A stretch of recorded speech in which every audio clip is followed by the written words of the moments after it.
What is happening, internet, and welcome to the second episode of Ship Talk, where we pick up ship and then we flip them and then we ship them. Yeah. I was supposed to say we pick up ship, we flip them, and then we ship them, but I felt awkward, so fuck. You know, can we just take time to actually appreciate the nice plaid shirt that I have? Anyone? Yeah? Alright. My name, of course, is Boris, and thank you for joining me today. And it is just an update post today, to be honest. Normally what I've been planning was that every single time I post, I would show you guys the new stuff that I've uploaded. Or uploaded on the sites, the apps, and all that, like what I'm selling.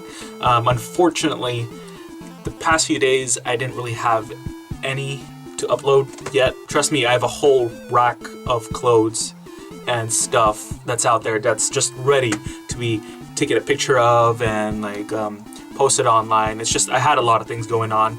I know it's excuses, but honestly, that is true. Today's just an update too. I was posting and I was looking online and I noticed that no one's looking at my posts. So I was looking around and I was doing my research, you know. Like I said, I need to do my research because I'm entering this whole fiasco without knowing anything. So went online, typed around, and apparently they were saying that there are certain techniques to actually sell more stuff faster. And we're not talking about some shady shit here. We're talking about some psychological bullshit. Apparently, if you were to change the wording of your description, like the description really matters apparently, the title really matters, the picture matters. Before you hasty ass motherfuckers say anything, I just wanted to make it clear that what I mean is that I know that fucking title and all that bullshit matters, but what I'm saying is that the wording itself matters, like down to a T. So I'll fucking judge what I just said. It doesn't have to be like professional or anything. Like, the pictures don't have to be in a studio or whatever. The description and the title, they don't need to be all poetic and shit. But honestly, it plays a big role in selling all of these really quick and also grabbing attention. For example, what they were saying and what I've been looking online, the things that have actually sold, is that they have that format wherein if you are putting on a title, let's say for the mug, right? Let's say for the Starbucks mug, you have to state, I know, like I said in my other video, that it's not really rare, it's just hard to find. Well, technically, it's not that you have to lie, but you have to put that it's rare. That's one of the things. Like, you basically have to stretch the truth. You don't have to lie, but you have to tell the truth, stretch it a little bit. I've updated my my title into just, saying, instead of just saying like Starbucks mug, I would put rare 2015 Starbucks mug. And honestly, I was really skeptical about that. I even changed the wording from used to pre-owned. I was really skeptical that, little things like that can affect the sale. But you know what? The moment I posted it online, a lot of people have been noticing it. A lot of people have been messaging me about it, which is really odd. So that just means it works. Even the description, I just put a little bit of not personality into it, but more like, generic descriptive things that it points out like, oh, it's really fashionable, or it's really colorful, it's multicolor, it's matte, that kind of thing. Apparently it works. It shows it works. So I'm gonna keep doing that. Also, I have noticed that, the filter, a lot of people, I think the community is kind of split on this. Some people say that you have to put the pictures on there, the actual pictures, how it looks like. Some people say that you can actually, it doesn't hurt to put a filter on it. And honestly, I don't think it does. As long as it's not like something that really alters what it looks like. So I've been putting filters on some of my products, and the filters that I put, they really highlight the colors. For example, this mug right here, the Vera Bradley mug, as you can see, there's a lot of colors on this mug. And so me changing filters just kind of accentuate that color. It kind of helps with it. Like I said, with those little tweaks I noticed there's a spike in views. So that's pretty cool. I'm actually currently trying to edit all my listings and changing it up, putting a little bit more info on there, a little bit more, I would say, colorful info on there. And so hopefully it sells soon. Like I said, I'm patient.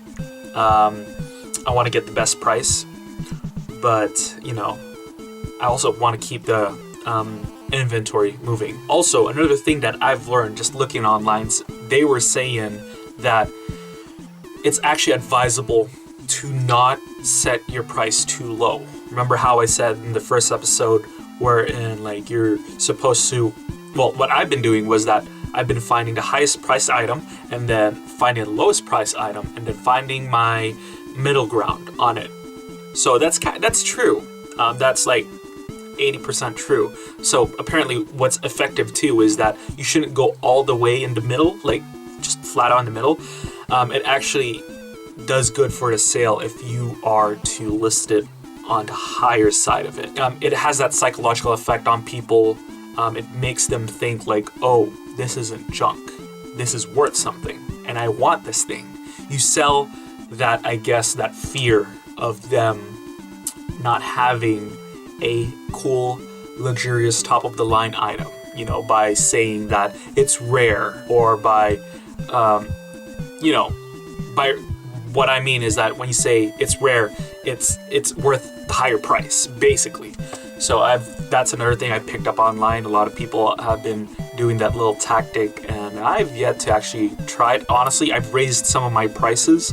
For example, the Starbucks mug from 15, I've raised it to 20. And, with people messaging me and looking at it with a higher price, it means it works. That little tactic works. I'll keep you guys updated on what sells, what doesn't, what the price is, what the final price is. I've been keeping down a little list, so everything you guys will know.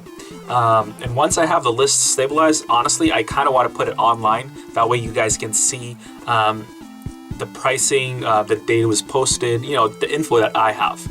But I'm doing it, just so you guys can see it too. And also for my use to kind of keep track on stuff. A little update too on the side. When I was looking around Facebook Marketplace, there was this girl who posted a sale. She is selling her PlayStation 3 games. For the people here that do not know anything about video games, I happen to love video games. So let me share a little bit of knowledge to you guys. The PlayStation 3 obviously is last generation's console. It is something that I think now is phased out in production. Correct me if I'm wrong, but I haven't seen any new PlayStation 3s out there. So even the games, I think they've already stopped creating the games. Now, the thing is, usually when a video game is of last generation's console, it usually doesn't sell as well because no one else plays that shit. It's all gone. It's all, low res. The graphics aren't updated. Doesn't look great. Doesn't look pretty. And there's usually a lot more prequels, or I should say sequels to the games that have come out during those days. Now, there are certain exceptions. There are games, for example, this game that this girl's selling. She was originally, so she's selling it for $40, right? She's selling it for $40, and this game specifically wasn't really that popular during the days of the PS3 glory days. It wasn't super popular, so it really didn't get around much. But this game, the game's called Spyro, by the way. It's not the first one. It's called Spyro. It's called The Legend of Spyro: Dawn of the Dragon. If you guys were to look this up on eBay, it's actually selling for $70. So this thing that she's selling, she originally was trying to sell it for $45. I pulled it down. I was able to pull it down a little bit to $40. Hopefully I can sell it for $70. So this is the reason why this is such a huge thing for me, is that this will be one of my first real flips, just buying it and reselling it. So really, $40, the reason why she's selling it to me for $40 is because she doesn't want to deal with the trouble. So I'm trying to grab it and resell it on eBay for $70. I mean, I'm gonna go through that effort, but I mean, that's where it pays off, I guess. Yeah, honestly, I skipped, but to tell you the truth, okay, let me finish that story what I was just starting earlier. So the thing is with Spyro, it has its own following. It has its following. A lot of people still look for it. Well, they look for it now that it's long gone. So it's a collector's item. Like I said, originally it was like $40. Actually, if back then there was a certain point that if you were to buy it, it'll probably cost you like $20. And now it's like skyrocketing. It's like $70. Some of them even sell for like $100 if it's in mint condition. Tomorrow I'm meeting up with this girl. Gonna buy that, and like I said, the reason why it's such a huge thing for me is because it is, it's like my rite of passage to flipping. So that's it for this episode. This episode's really short. It's just an update on what I've picked up.